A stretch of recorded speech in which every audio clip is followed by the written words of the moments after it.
Obstetrics में next topic हम जो पढ़ रहे हैं वो है एंटीनेटल केयर। ये 20 मार्क्स का क्वेश्चन है, कभी कभी सिर्फ ANC ऐसा करके शॉर्ट फॉर्म में भी आपको पूछा जाएगा।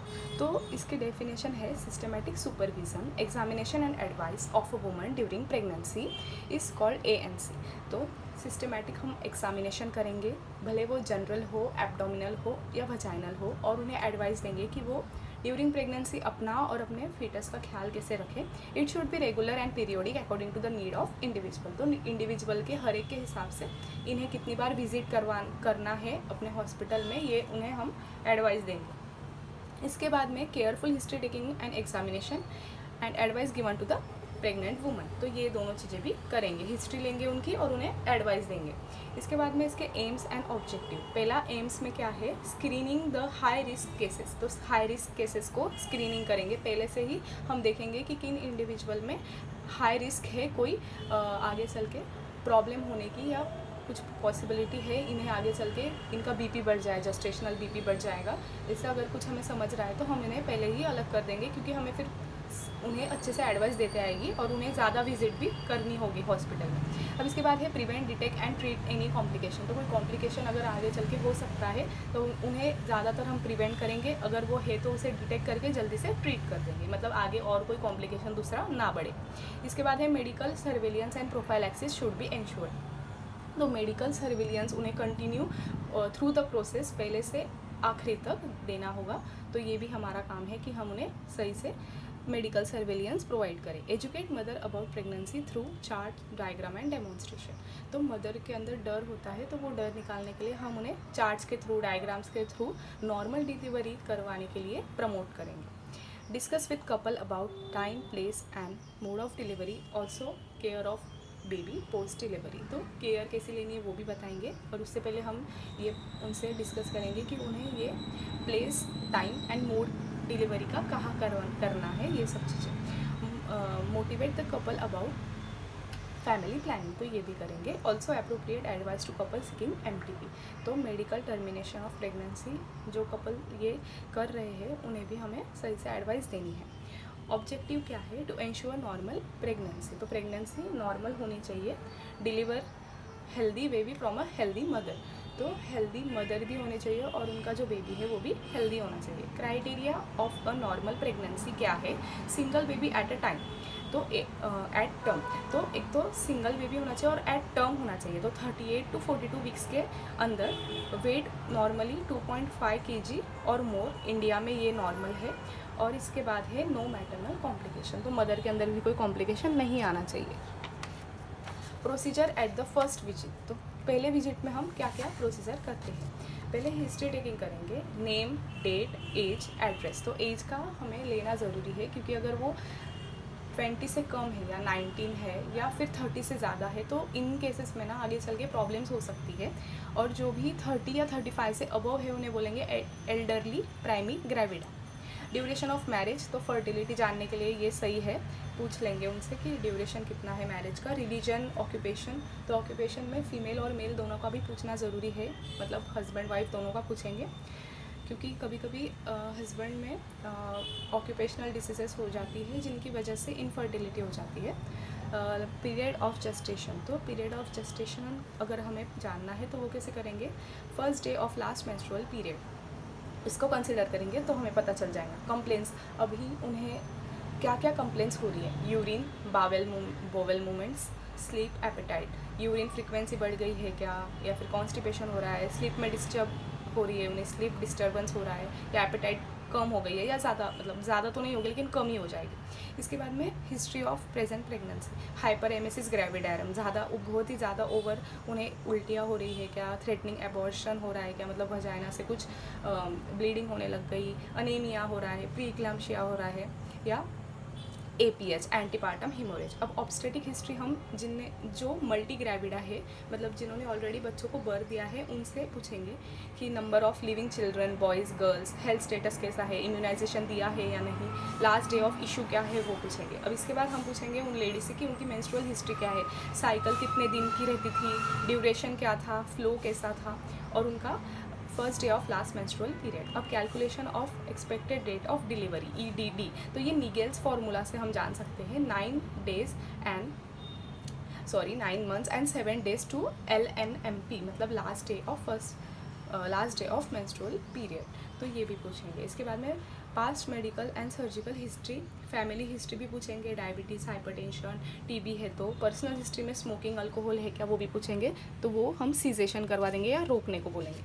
इसके बाद में एग्जामिनेशन में जनरल में बिल्ड, उनका बिल्ड कैसा है, ओबेज है, एवरेज है, थीन है। उसके बाद में न्यूट्रिशन गुड, एवरेज, पुअर, ये भी देखेंगे। हाइट देखेंगे, वेट देखेंगे। इसके बाद में पैलर, तो ये टंग के ऊपर देखने को मिलेगा, नेल ब्लेड के ऊपर, कंजक्टिवा में जॉन्डिस तो नहीं हो गया है तो वो टंग, कंजक्टिवा, स्किन, हार्ट पैलेट पे हम जाकर चेक करेंगे। इसके बाद में टंग, टीथ, गम्स एंड टॉन्सिल में हम माल न्यूट्रिशन को रूल आउट कर सकते हैं, पैलर है या इन्फेक्शन है, ब्लीडिंग हो रही है, ये सब चीज़ें देखेंगे। अब नेक में क्या देखेंगे, तो neck veins, thyroid glands, lymph nodes, any abnormality, तो ये सब भी चेक करेंगे। अभी पैर के ऊपर जो इडीमा हो जाता है उसके कोई अलग अलग रीज़न हो सकते हैं, कई कारण हो सकते हैं, तो कौन से है, फिलोसॉफिकल है क्या, या फिर प्रीक्लाम्शिया की वजह से हो रहा है, अनीमिया की वजह से हो रहा है, नेफ्रोटिक सिंड्रोम की वजह से हो रहा है। इसके बाद हम उनका पल्स, बीपी चेक करेंगे। हार्ट, लंग्स, लीवर, स्प्लीन में भी कोई एबनॉर्मेलिटी है क्या, इसके लिए उनका पूरा एग्जामिनेशन करेंगे। और ब्रेस्ट एग्जामिनेशन इज़ मैंडेटरी। अब ऑब्स्टेटिक हिस्ट्री में हम क्या देखेंगे, पहला है एब्डोमिनल, तो टोन ऑफ मसल कैसा है, हर्निएशन है या नहीं, ये भी चेक करेंगे। वजाइनल में क्या देखेंगे कि पहले तो ये हेल्पफुल है हमें देखने के लिए कि डायग्नोसिस ऑफ द प्रेगनेंसी है कि नहीं, ये डायग्नोसिस करने के लिए इंपॉर्टेंट है। दूसरा साइज ऑफ यूटेरस, और तीसरा है कि कोई पेल्विक पैथोलॉजी तो नहीं है, वो भी वो एक्सक्लूड कर देगा, मतलब हमें ढूंढने में हेल्प करेगा कि उनमें कोई पेल्विक पैथोलॉजी तो नहीं हो गई है। तो इसमें अल्ट्रासोनोग्राफी मतलब USG ये बहुत ज़्यादा हेल्पफुल होता है। अभी रूटीन एग्जामिनेशन में हम ब्लड का एग्जामिनेशन करेंगे, वहाँ पे हमें पता चलेगा उनका HB नॉर्मल है या नहीं, कम ज़्यादा, तो कम रहेगा तो आयरन टैबलेट, फोलिक टैबलेट्स, ये सब चीज़ें हम स्टार्ट कर सकते हैं। RH ग्रुप क्या है और VTRL भी स्क्रीनिंग करेंगे। इसके बाद में है यूरिन में पस सेल देखेंगे, शुगर या प्रोटीन, अगर नेफ्रोटिक सिंड्रोम है या उन्हें डायबिटीज़ है तो ये सब देखने के लिए भी इम्पॉर्टेंट है। इसके बाद स्पेशल एग्जामिनेशन में हम उनका serological test for rubella, hepatitis virus और HIV, तो इन सब का भी हम स्पेशल इन्वेस्टिगेशन में करेंगे। दूसरा है मैटरनल सीरम अल्फा फिटोप्रोटीन MSAFP, तो ये ना MCQ में पूछा जाता है कि अगर मदर के अंदर जो भी चाइल्ड ग्रो हो रहा है उसके अंदर अगर कोई न्यूरल ट्यूब डिफेक्ट है, डाउन सिंड्रोम है या क्रोनोलॉजिकल एनोमोली है तो ना उनके सीरम में हमें ये मैटरनल सीरम अल्फा फिटोप्रोटीन देखने को मिलेगा। तो नहीं, ये आप याद रखिए कि ये बहुत इंपॉर्टेंट है। आगे का तीसरा है USG, तो USG के थ्रू हमें क्या पता चलेगा, अर्ली प्रेगनेंसी तो नहीं मतलब है कि नहीं, नंबर ऑफ फीटस कितने हैं, ट्विंस है, ट्रिपल्स है, क्वाड्रिप्लेट्स है, कितने हैं, 4, 3, 4, तो ये नंबर भी हमें जान सकते हैं। इसके बाद में कोई फिटल एनामोली तो नहीं है, तो ये भी देखेंगे। Procedure at the subsequent visit, तो इसके बाद जब वो विजिट करते जाएंगे अगले नेक्स्ट इसमें तो हम वो देखेंगे। General checkup is done at 1 interval of 4 weeks up to 28 weeks, तो 28 वीक्स तक उनके हम करेंगे आगे के checkups. At interval of 2 weeks up to 36 weeks, तो 36 वीक्स में 2 वीक्स के इंटरवल पे करेंगे और फिर टिल डिलीवरी वीकली उनका चेकअप करेंगे। ऑब्जेक्टिव्स क्या है, फिटल वेलबींग, तो फिटल का वेलबींग देखेंगे, उसकी लाए कैसी है, लाए में वो आते हैं ट्रांसवर्स लाए, तो ये सब चीज़ें देखना ज़रूरी है कि। फिर उसके बाद में प्रेजेंटेशन कैसा है, फिर उसके बाद में position, number of foetus, anaemia तो नहीं है, प्रीक्लाम्शिया है कि नहीं, एमनियोटिक फ्लूइड वॉल्यूम में भी देखना हमें ज़रूरी है कि कम तो नहीं है, ज़्यादा तो नहीं है। इसके बाद में हिस्ट्री में हम फिर से लेंगे कि अब कोई न्यू कंप्लेंट्स आ रही है क्या, डेट ऑफ क्विकनिंग, ये भी देखना ज़रूरी है। अब एग्जामिनेशन में हमने जो पहले देखा जनरल, एब्डोमिनल और वजाइनल, वही करेंगे।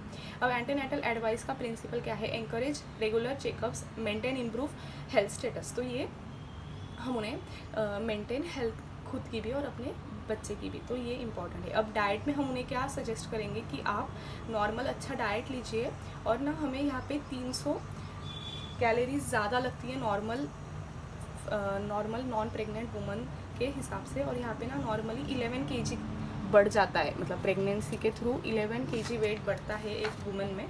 तो food diet should be easily digestible, nutritious, rich in protein and mineral. And also contain उसके अंदर विटामिन ए और डी भी होना चाहिए। अब सप्लीमेंट में हम उन्हें आयरन टैबलेट्स दे देंगे। रेस्ट एंड स्लीप में क्या है कि उन्हें नॉर्मल एक्टिविटी वो कर सकती है, लेकिन अगर वो कोई हार्ड या स्ट्रेनियस वर्क कर रहे तो हम उन्हें अवॉइड करने को बोलेंगे और 10 आवर स्लीप लेंगे नॉर्मली। फिर बोवेल में क्या है, कॉन्स्टिपेशन हो सकता है, डिस्कम्फर्ट हो सकता है और बैक एक हो सकता है।